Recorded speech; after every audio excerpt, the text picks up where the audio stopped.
We all spend a lot of time in the piano world talking about tone and sound. We obsess over it.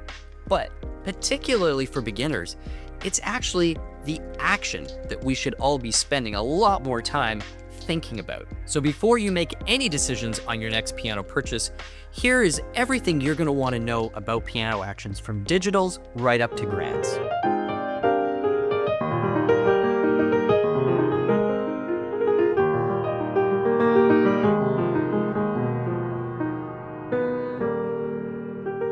Before we go any further, I just want to stop for a moment and thank all our subscribers. Now, when we look at our channel stats, we actually see that over 50% of the people watching this video are not subscribed. As we move forward and continue to grow the channel, subscribers are going to have exclusive access to promotions, certain exclusive content that's going to be coming down the pipeline, and a number of other benefits that we are going to be introducing. So if it's not too much trouble, just hit that subscribe button. It'll be worth it, and we really appreciate the support. So why should we be caring so much about action in the first place? Action is like the steering mechanism inside a race car. It's literally how you are going to interact and control the machine. That piano is only going to do as much or as little as you're able to tell it through all of these controls. And so how fluid that action is, how it's weighted, how it feels on your fingers, but most importantly, how accurately it can communicate both softs and louds to the part of the piano that's creating the sound. That's where all of the difference is. And so why does this matter so much to the playing experience? Well, when you feel like you're really connected to a piano, and maybe you've heard pianists say things like, oh, it's a very responsive instrument, or this instrument is really sensitive. Well, really what they're talking about is a piano's ability to respond to their inputs through the action. The greater the control, the greater the sense of connection. And the greater the sense of connection, well, the more satisfying, interesting, and exciting playing a piano becomes.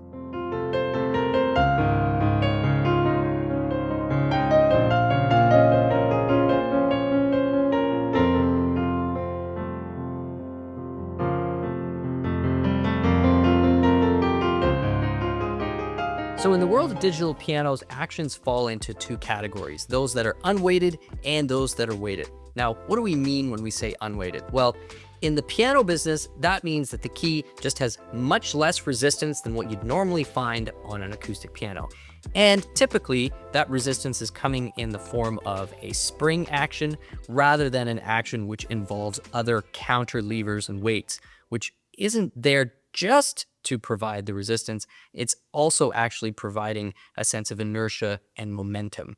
One thing we've figured out over 300 years of piano design is when there's not a lot of resistance on the key, it makes it very difficult to control the speed and force with which you're pressing that key down. So where you usually find these unweighted actions are in instruments where the physical weight of the instrument is extremely important to keep light, or we're trying to keep costs super down, or of course, where we're not really worrying about the instrument trying to simulate an acoustic piano. So sometimes you will see these with arranger keyboards, but more often, very inexpensive portable keyboards that are really designed either for travel or giving people that first taste of what piano might be like.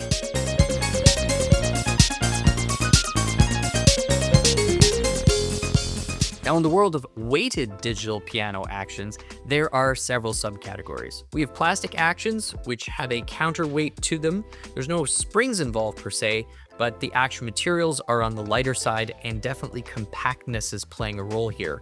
So shorter key stick lengths are still going to make parts of this action not feel super authentic, but it does give the resistance so that you can learn to control the piano. Generally speaking, no matter whether we're talking about digitals or acoustics, the greater the range of dynamic potential, the greater the sense of control you need, and the more sensitive and responsive that instrument's going to be. Some of the most interesting innovations in digital pianos have in fact been on the hybrid actions, which is kind of the upper subcategory of that. This is where you have a combination of things such as the full-length key stick, which gives a much better sense of control no matter where you're playing it on the key, as well as things like hammers being simulated, as well as full upright and grand piano actions being inserted into these digitals. Now, when digital pianos had a much smaller dynamic range, meaning their total volume output was relatively small, you didn't need actions that could give this control.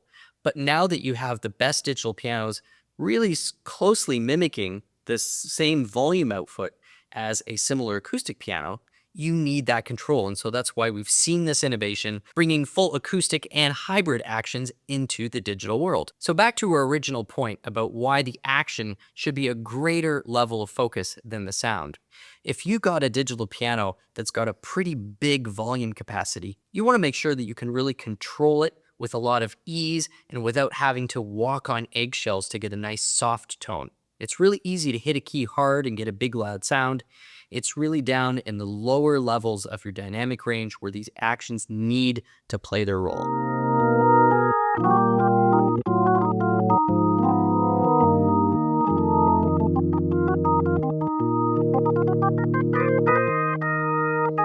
Moving over to acoustic uprights, now we're in a completely different type of design. With acoustic actions generally, there's two objectives that designers are trying to solve for at all times. So the first is how dynamically sensitive and accurate it is. If I play this hard, am I going to get a loud sound? If I play it really soft, am I going to get a nice soft sound? And is that consistent? So that's objective number one.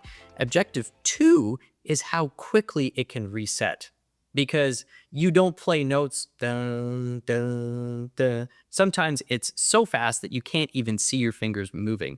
And so how do you get the key to reset that quickly? This is really where great actions get separated from lousy actions. And it's super easy to actually detect this in a showroom or, shopping on Facebook Marketplace just yourself. So here's a good way to tell whether you're on a great upright action if the piano can be played evenly at a low volume, meaning it's easy to bring out little melody notes. You're not missing any notes while you're playing it, and it's all sitting at below, say, a mezzo forte level or even quieter than that. If that works, you're in great shape. If you're starting to get a lot of missed notes, particularly if you are playing slowly and quietly and some of those notes aren't striking, that's either a regulation issue or it could just speak to the general overall quality of that piano action. The other thing you want to check on an upright piano would be its repetition speed, because that's another area of potential weakness. Either one of these can be really disengaging when you're trying to learn the piano or even just sitting down to play it.